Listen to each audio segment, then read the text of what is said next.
새누리당이 오늘 영화 변호인이 흥행 신기록을 세우고 있는 데 대해서 노무현 대통령 이야기도 어느 검사 이야기도 아닌 소설을 영화로 한 것일 뿐이다. 네, 이렇게 불편한 심기를 드러냈습니다. 이건 소설이다 이런 얘기죠. 예. 영화가. 이에 민주당이 논평을 통해 새누리당 의원들에게 변호인의 단체 관람을 권한다 이렇게 밝혔습니다. 이 영화 보면 알 것이다 이런 얘기입니다. 영화의 흥행이 정치권 공방으로까지 이어지는 상황이 벌어지고 있습니다. 당시 불임사건 판사로 1심에서 무죄를 선고했던 서석구 변호사. 근데 제 영화 전 봤는데 거기서는 유죄로 나오는데 실제로는 무죄를 선고했던. 그래서 쫓겨났던. 그래서 지방으로 좌천됐던 억울한 그 당시 1심 판사. 예, 화면에서 굉장히 많이 나왔던 그 판사분 모시겠습니다. 지금은 변호사죠. 서석구 변호사 모시겠습니다. 안녕하십니까. 네, 안녕하세요.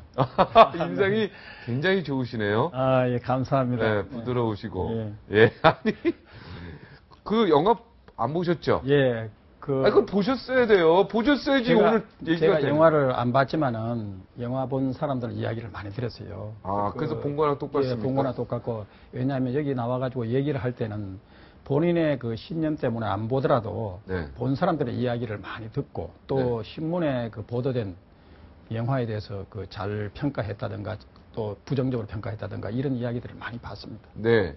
왜 저 같으면 너무 궁금해서 도대체 이 영화 제작자 감독이 날 어떻게 묘사했나, 날 어떻게 그렸나 너무 궁금해서 한 번은 나는 봤을 텐데. 저는 이 영화가 네. 아시겠지만 개봉 날짜가 12월 19일입니다. 네. 12월 19일은 그 노무현 대통령이 당선된 날입니다. 네. 그리고 또 문재인 의원 그 대선 출정식 날이기도 합니다. 네.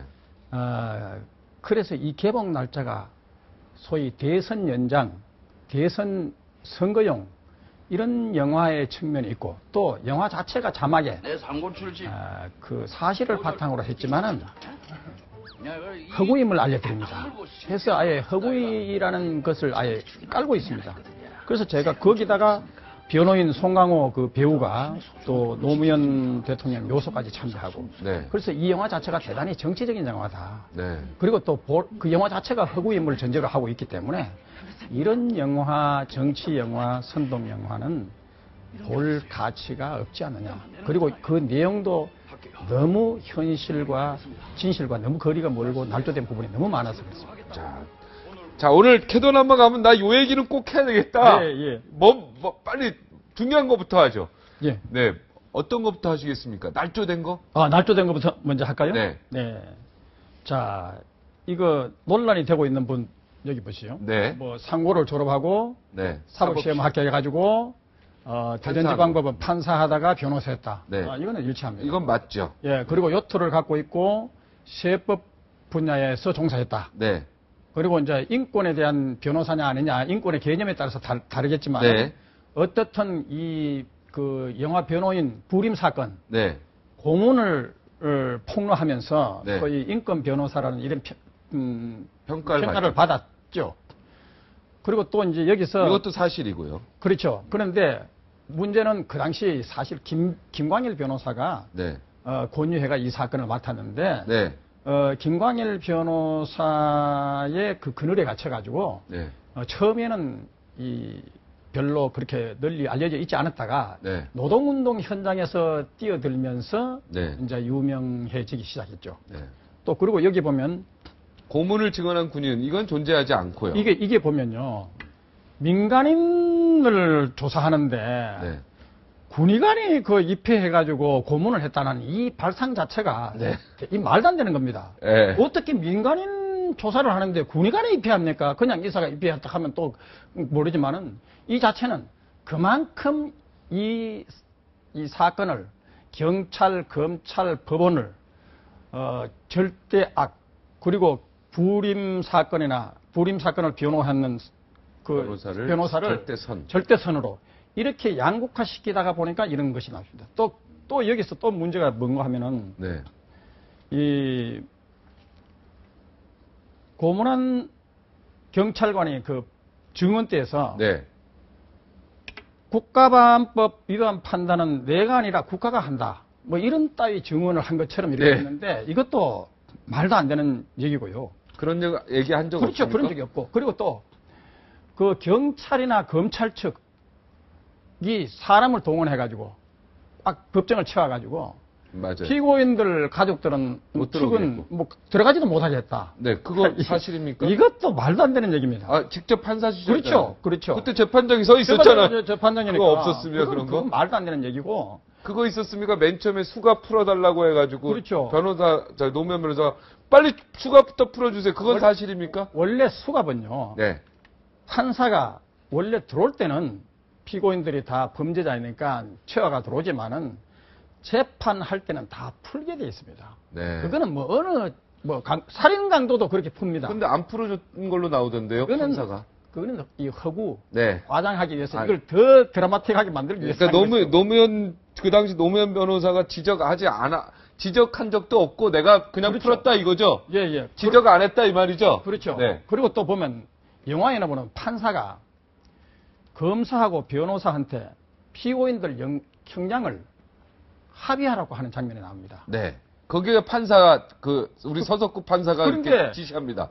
그런데 이게 말이 안 되는 게 대한민국 어느 판사도 검사와 변호인에게 형량을 합의하라고 이렇게 하는 거. 같이 판사방으로 가던데요. 네, 가가지고 그게 잘 말이 안 합의해. 돼. 이거는 마치 형량을 검사와 변호인이 정하는. 적당히 타협해가지고 흥정하듯이 재판을 해가지고 이 사법부 재판이 국민들에게 국도로 불신하게 만드는 대단히 이 조작된 영화라고 볼 수 있죠. 잘못된 영화. 그래서 그리고 또 판사가 가석방을 해주는 조건으로 형량을 받아들이는 그 피고인의 형량을 받아들이는 변호인 이런 장면이 있는데 판사가 가석방을 하는 게 아닙니다. 이 자체 발상부터 아니고 법무부에서 하죠, 그렇죠. 가석방. 이게 법무부에서 하는 걸 갖다가 네. 그래서 영화가 처음부터 끝까지 너무너무 거구다. 사실과 다른 얘기들이 너무 많습니다. 네. 거기에서 우리 판사님이 노무현 변호사를 부릅니다. 네. 야, 혹시 우리 변호사 아는 친인척이 여기 있나? 이름 좀 대봐. 내가 알아서 거기 좀 잘 해줄게. 이런 단어가 나오는데 그런데 그거 맞습니까? 그것도 말도 안 되는 얘기고 하여간 보니까 영화가요. 사법부 재판을 극도로 불신하게 만들어요. 아, 그런 말 한 적 없고요. 그렇죠. 그러니까 이런 얘기들이 이 상식밖에 적어도 판검사 변호사를 거친 사람들은 이 영화가 너무나 과장됐다는 것을 알지만은 네. 그 법조계의 실상을 모르는 국민들은 아 그런가 보다 이렇게 속으면서 이 경찰이나 검찰이나 사법부나 정권을 극도로 불신하게 만드는 게 되죠. 그래서 이 영화 자체가 사실과 너무나 다르게 선동한 정치 영화고 친노 세력이 사실은 보면 2007년도 대선에서 패하고 나서 스스로 패족이라고 않겠습니까? 스스로 패족이라고 시인했던 그 친노 세력이 12월 19일 그 문재인 대선 출정식을 기점으로 해가지고 화려하게 정치적으로 부활하겠다고 하는 것이죠. 이거 보면 영화에 보면 26번이나 본 사람도 나오죠. 네. 언론 보도에 의하면. 네. 그러니까 이 영화에 광적으로 매니아들이 적지 않았다는 얘기입니다. 그래서 이런 것을 보면 이 영화가 선동적인 사실과 거리가 먼 영화다. 그렇게 얘기할 수 있습니다. 아.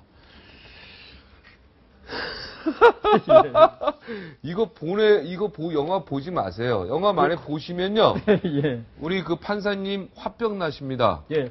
굉장히 나쁜 사람으로 그려져 있어요. 예. 그리고 예를 들면 국가보안법 저 같은 경우는 처음에 이제 22명이 불임 사건으로 기소가 됐습니다. 네. 그런데 처음에 19명이 먼저 재판했는 판사가 있고 네. 그건 다 유죄 판결을 받고 실형을 선고받았죠. 네.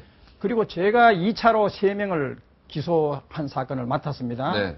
그러니까 제가 국가보안법 위반 부분에는 무죄를 했고요. 네. 심지어 계엄법, 집시법도 일부 무죄를 선고를 했습니다. 네. 그게 그래서 전두환 대통령 때죠, 다. 네. 그때 이제 전두환 정권이 들어서기 직전입니다. 아, 그럼 박정희 대통령 때. 그러니까 박정희 대통령이 이제 암살되고 난 이후겠죠. 네. 아, 예. 혼미한 전국에. 혼미한 전국 때. 예. 그런데 그렇다면 저로 봐서는 이때 상당히 파격적인 판결이었습니다. 그리고서 대단히 전국적으로 운동권 사회에서 센세이셔널한 사건이 됐습니다. 스타가 됐죠. 그래서 제가 결국은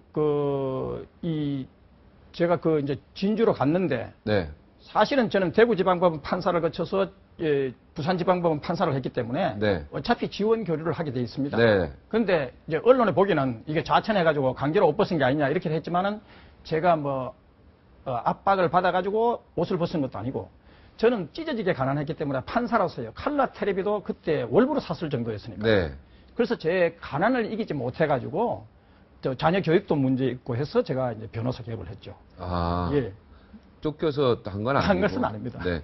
그리고 이제 그러나 하여튼 부산에서 진주로 내려가네요. 예. 그 어찌됐든 요 네 번째 칸에 보면은 국보법을 그 영화에서는 유죄 선고한 걸로 나옵니다. 우리 판사님이. 예. 그러나 국보법 위반 혐의는 무죄 무죄를 선고하셨네요. 했죠. 예, 예. 그래서 어찌됐든 남들은 자천으로 보지만 나는 자천으로 보진 않지만 예. 하여튼 진주로 갔다. 예, 예. 그러니까 지금 판사님 그때 이제 서석구 판사라는 사람은 굉장히 좌편향된 사람이었네요. 조금은. 그러니까 제가 보니까 제가 찢어지게 가난했어요. 네. 그러다 보니까 가진 자에 대한 적대의식을 갖고 있었고 네. 그 당시만 해도 이영희 교수의 전환시대의 논리 사실 이 책은 대단히 위험한 책입니다. 제가 네. 말씀드리겠지만은 네.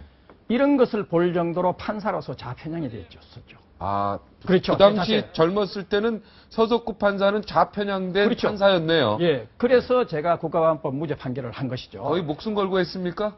그 목숨 걸고 뭐 그렇게 한 것은 네, 아니지만 위에 뭐 부장판사나 높으신 분들이 그런데- 야 이러면 되겠냐 이런 얘기. 그런데 사람들은 보면요.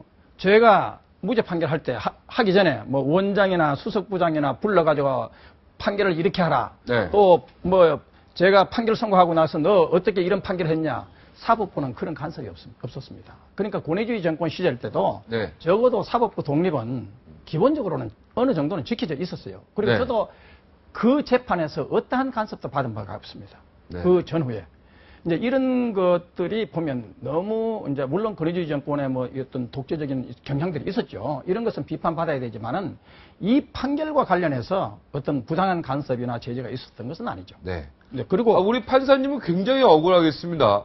내가 목숨을 안 걸었어도 예. 소신껏 좌편향된 판사로서 내 그 책 다 읽어보고 결국은 국가보안법도 무죄를 선고했는데 거기는 실제로는 유죄로 나왔으니 그렇죠. 완전히 화병 나시겠네 진짜. 아니 그러니까 이제 판결이 그러면 국가보안법 무죄 판결했는 사람들의 얘기도 들어가야 되고 이 사람이 왜 그러면 운동권과 결별해가지고 자유민주주의와 북한 인권을 위해서 활동하는 변호사로 변했는지 네. 이런 스토리도 나와야 됩니다. 네. 그리고 검사, 그 당시 검사, 재판장 이런 사람들의 스토리도 들어가야 되는데 이 사건은 불임 사건 피고인들하고 그리고 그 변호사 그쪽 얘기만 갖고 그것도 사실이 아닌 날개도 친 허위 사실을 꾸며가지고 만드는 소위 이런 친노 세력의 부활을 꿈꾸는 이런 불순한 영화였다. 이런 면에서 제가 보지를 않는 겁니다. 네.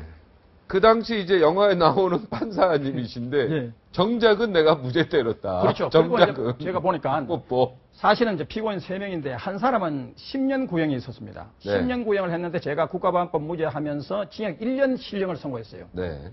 상당히 파격적인 판결이었죠. 네. 그리고 나머지 두 사람은 징역 5년 구형이 되어 있는데 제가 한 사람은 집행유예, 한 사람은 선고유예를 했습니다. 둘 다 풀어줬네. 그러니까 엄청난 파격적인 판결이죠. 선고유예는 거의 이제 무죄고 그렇죠. 집행유예도 거의 무죄성으로 가요. 그런 상황에서 그러면 거기서 제가 보면 이 영화가 불임 사건이 그러면 진정한 민주화 세력이냐? 저는 아니다 보는 겁니다. 아 지금은요? 그렇죠. 지금은 그렇게 판결한 걸 후회하시는 그렇죠. 거죠? 후회하는 거죠. 후회합니까? 예. 아. 그 왜 후회하느냐? 왜 후회합니까? 제가 그때만 해도 젊은 판사 시절 네. 그리고 젊은 변호사 시절에는 이 좌편향 책들을 많이 읽었어요. 네. 제가 취미가 독서였습니다. 네. 그러다 보니까 해방신학이라든가 민중신학이라든가 사회 구성체 이론이라든가 해방 전후사 상당히 인식 이런 쪽 아리랑, 책들을 많이 네. 보면서 네. 좌쪽으로 기울어졌는데 정작 제가 운동권과 결별하게 된 동기가 사실은 운동권 변론을 하게 된 때문입니다. 제가 운동권 변론을 하다 보니까 교도소에서 수많은 운동권들을 만나게 되잖아요. 그랬더니 변호사가 돼서는 이제 운동권 그렇죠. 변론을 변론을 했죠. 하고 다녔군요. 그렇죠. 예. 그러니까 운동권 변론을 하는데 운동권들이 저한테 하는 말이 네. 변호사님, 남한정권, 계리정권, 남한기업 매판 자본 타도해야 됩니다. 네. 북한은 자주정권입니다. 네. 이거 말로만 듣던 김일성 주사파. 네. 저는 권위주의 정권에 비판적이었지만 그래도 북한 독재 정권보다는 질적으로 낫다고 생각했습니다. 네. 그런데 이 사람들은 김일성 독재를 갖다가 자주 정권이라 하니까 제가 큰 충격을 받은 거죠. 아, 주사파 그 김일성 주사파 운동권을 그렇죠. 변호해 주면서 그렇죠. 이건 아니다. 그렇죠. 얘네들 왜 이러냐. 저는 처음에는 운동권의 일부만 그런 줄 알았는데 계속 하다가 보니까 그래요? 대부분 운동권이 거의 다 김일성 주사파인 주사파였어요. 거예요. 네. 소위 말하면 NL 계열이죠. 네.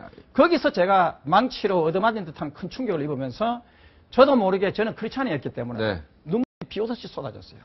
내가 이 운동권 팔게 해가지고 정말 하나님의 적대하고 민주주의 대한민국의 적대하는 세력들을 이렇게 강화시켰구나 이렇게 생각하니까 저도 모르게 눈물이 비오듯이 쏟아지면서 제가 거기서 이제 거듭 튀어나게 됩니다. 이건 아니다. 예. 그리고 이 그때 주사파들은 아니다. 그렇죠. 그리고 그 책들이 있지 않습니까? 그 영화 변호인에 보면 그 E.H. 카 역사란 무엇인가? 네.